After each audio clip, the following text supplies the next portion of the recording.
Hello भाई लोग, मैं हूँ फैक्ट भाई। और क्या आप जानते थे कि ये जो होटल्स के बाहर अनमैरिड कपल्स के लिए नो एंट्री का साइन लगाया जाता है, ऐसा वो हरगिज नहीं कर सकते हैं। जी हाँ, और ऐसा इसलिए क्योंकि हमारे संविधान के आर्टिकल 19 के हिसाब से फ्रीडम ऑफ मूवमेंट के चलते दो बालिग लोग जहाँ चाहें वहाँ रह सकते हैं बिना किसी रोक टोक के। पर ये ऐसा अकेला कानून नहीं है जिसके नाम पर लोगों को टोपी पहनाई जाती है, क्योंकि ये जो समंदर के किनारे आप और आपकी प्रेमिका दूसरों की नजरों से चुप चुप कर इश्क लड़ाते हो, वो आप फुल ऑन खुल्लम खुल्ला भी कर सकते हो। अरे सच्ची, तो फिर जब पब्लिक में नैन से नैन मिलाना गैर कानूनी नहीं है तो पुलिस क्यों इन आशिकों को पकड़ पकड़ के मारती है? अब इसका राज जानने से पहले एक बात बताओ, क्या आप भी रात भर मम्मी पापा से चुपके अपने सैया को रोमांस से भरे मैसेज और वो फोटोज भेजते हो? तो भाई, अपने कानून में तो इसके बारे में भी अलग से लॉ बनाया गया है, जिसके चलते आपका क्या हश्र होगा उसके बारे में और ऐसी ही अलग अलग लॉज के बारे में हम जानेंगे in our today's video title, laws every youngster should know about.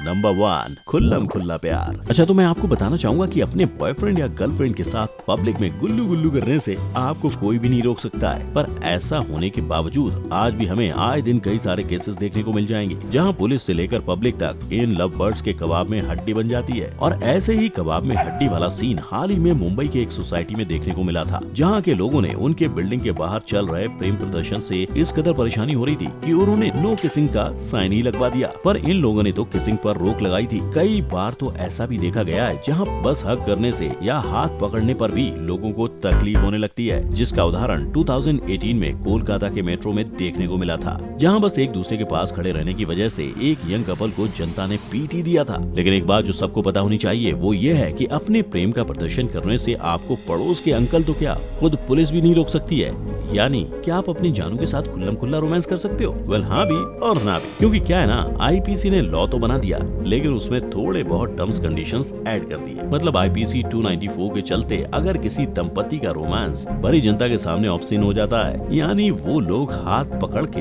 Hugging और किसिंग से थोड़ा भी आगे बढ़ जाते हैं, तो पुलिस इन लवर्स को उठाकर ले जा सकती है। पर सिर्फ उठाकर ही नहीं ले जाएगी, क्योंकि अगर केस कुछ ज्यादा ही आगे बढ़ जाता है तो इन लोगों को 3 महीने तक सलाखों के पीछे भी जाना पड़ सकता है, साथ ही 1000 रुपए का जुर्माना भी भरना पड़ सकता है। वहीं अगर आप अपने प्यार भरे लम्हों पर सही टाइम पे ब्रेक लगा लेते हो तो ये 1000 रुपए बचा सकते हो। पर अब बात यही आ जाती है कि जब हाथ पकड़ने और हक करने में खुद लॉ को कोई प्रॉब्लम नहीं है, तो फिर भी क्यों पुलिस और बाकी की पब्लिक इन मासूम कपल्स को इतना परेशान करती है? तो बेसिकली सीन ऐसा है कि हमारे लॉ के अंदर ऑब्सीन इस शब्द को सही तरह से डिस्क्राइब नहीं किया हुआ है, जिसके चलते हमारी इंडियन पुलिस ऑब्सेनिटी में गले मिलने से लेकर बच्चा पैदा करने तक सब कुछ शामिल कर देती है। और इसीलिए चाहे कोई हाथ पकड़ ले या ज्यादा पास खड़ा भी हो जाए तो इन्हें जनता चैन से जीने नहीं देती। अब इससे हमें यही सीख मिलती है कि अगर पब्लिक में आपको कभी अपने जानू पर प्यार बरसाना हो तो लिमिट में रहना, क्योंकि अगर फ्लो में हद पार हो गई तो आपकी नैया तो समझो डूब गई। नंबर 2,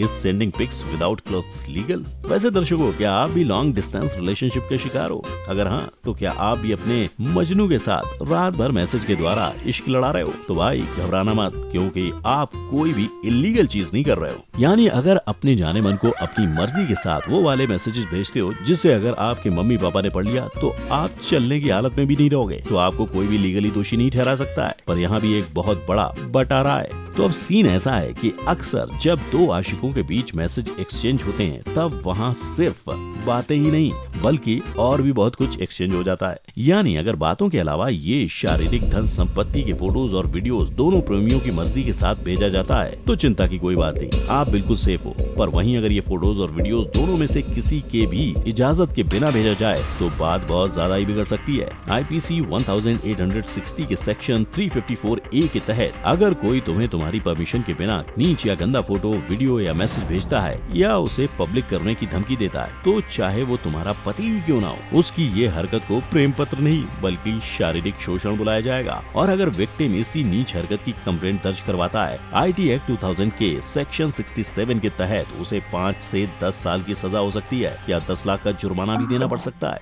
अब ये लॉ दो बालिग लोगों के फोन के द्वारा गुल्लू गुल्लू करने के लिए बने हैं, पर जब बात आती है नाबालिग लोगों की तो सीन पूरा का पूरा बदल जाता है। नाबालिग पार्टी की इजाजत हो या ना हो, इन केसेस को भी शारीरिक शोषण का ही नाम दिया जाएगा, क्योंकि जैसा कि सुप्रीम कोर्ट ने state of Madhya Pradesh versus Balu के केस में रूल किया था कि कोई नाबालिग के द्वारा दी गई इजाजत कानून की आंखों में अमान्य है और यही गैर कानूनी काम करने पर अपराधी को आईटी एक्ट के सेक्शन 67B के तहत 10 लाख तक का जुर्माना या 5 साल तक की जेल भी पड़ सकती है। यानी भाइयों और बहनों, अपने सैया के साथ अपना पर्सनल धन शेयर करने से पहले इन सारी बातों का भी खास ख्याल करके रखना। Number 3, right to reproductive choice. और जैसा मैंने आपको शुरुआत में ही बताया कि जहां हमारे संविधान के अनुसार जब एक बालिग लड़की को अपने पेट में पल रहे बच्चे के सारे डिसीजंस लेने का पूरा अधिकार दिया जाता है, वहीं जब कोई नाबालिग लड़की की बात आती है तो ये सारे अधिकार उससे छीन लिए जाते हैं। अब ये भेदभाव जानने से पहले ये बात जान लेते हैं कि आखिर एग्जैक्टली हमारा संविधान क्या बोलता है। तो कॉन्स्टिट्यूशन के आर्टिकल 21 के तहत एक औरत को सिर्फ अपने रिप्रोडक्टिव चॉइसेस ही नहीं बल्कि उससे जुड़ी कई और अधिकारों में अपनी आवाज उठाने का हक मिलता है। जहां एक औरत किसी भी प्रकार के शारीरिक संबंध में भाग लेने से मना कर सकती है, फिर वो चाहे उसका पति हो, बॉयफ्रेंड हो या और कोई। और इतना ही नहीं, इन्हीं राइट्स में अगर कोई उस औरत पर जोर जबरदस्ती से कॉन्ट्रासेप्टिव यानी उसकी प्रेगनेंसी पर रोक लगाने की कोशिश करता है तो वो इस पर भी विरोध कर सकती है। साथ ही उसके अनबॉर्न चाइल्ड के साथ क्या करना है उसका भी पूरा का पूरा हक वो औरत के हाथों में ही होता है। यानी कोई तीसरी पार्टी आकर उसे बच्चा गिराने या अडॉप्शन में डालने का नहीं बोल सकता है। अब क्योंकि हमारे कानून में बच्चा गिराने का दबाव नहीं डाला जा सकता, वहीं एक औरत के पास पूरा हक है जहां वो MTP एक्ट 2021 के तहत प्रेगनेंसी के 24 हफ्तों तक कानूनी तौर पर अपनी प्रेगनेंसी टर्मिनेट कर सकती है। लेकिन यही बात नाबालिग लड़कियों के लिए बदल जाती है, जहां लॉ ये कहता है कि क्योंकि एक नाबालिग लड़की अपने आप से कोई भी सेक्सुअल एक्टिविटी के लिए मंजूरी नहीं दे सकती, तो 18 साल से कम उम्र की लड़कियां अगर कंसेंट दे भी देती हैं तो वो भी शारीरिक उत्पीड़न ही माना जाएगा। और ये कानून में बदलाव दिल्ली के निर्भया केस के बाद हुआ था, जहां इसके पहले कंसेंट की उम्र 16 साल थी, जिसके चलते अगर नाबालिग लड़की को अपनी प्रेगनेंसी टर्मिनेट करनी हो तो ये वो अपने आप से नहीं कर सकती है,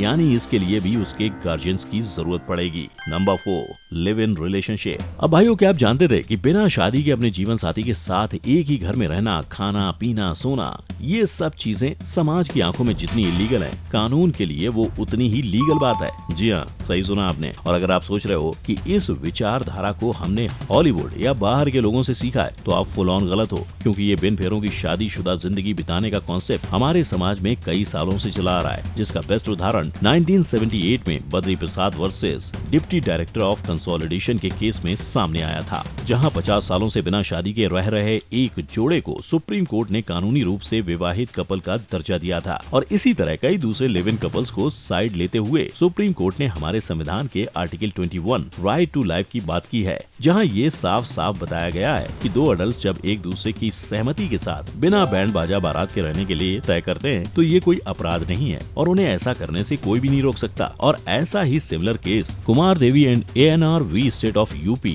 इन ORS के तौर पर सामने आया था, जहां 2020 में इस लिव इन कपल को कुछ लोग परेशान कर रहे थे। तब हाई कोर्ट ने इस केस में कपल को सपोर्ट करते हुए यही कहा था कि जब तक दो बालिग लोग अपनी मर्जी के साथ रह रहे हैं तब इनकी निजी जिंदगी में किसी को भी कुछ भी कहने का हक नहीं है, और अगर कभी बात बिगड़ भी जाए तब भी पुलिस इनके मैटर को संभालेगी, कोई पड़ोस की आंटी जी नहीं। यही नहीं, साथ ही अगर लिव इन में रह रहे जोड़े को आगे जाकर बच्चे भी होते हैं तो वो भी कानून की नजरों में वैध माने जाएंगे और उसे अपने मम्मी पापा की जायदाद में पूरा हक भी मिलेगा, जिसको हमारे कोर्ट ने Tulsa and ORS versus Durghatiya and ORS के केस के द्वारा सामने रखा था, जिससे ये बात भी क्लियर हो जाती है कि इंडिया में दो अडल्ट प्राइवेट प्लेस में बिना शादी के बच्चे बनाने की प्रक्रिया में शामिल हो सकते हैं। पर चाहे हमारी कानून लिव इन और शादी के पहले गुटरगू को सपोर्ट करती हो, हमारा समाज आज भी इन चीजों के खिलाफ ही है। ऐसे केसेस और बॉलीवुड के इन्फ्लुएंस से I am sure Indian society धीरे धीरे इस कॉन्सेप्ट को एक्सेप्ट करने लगेगी।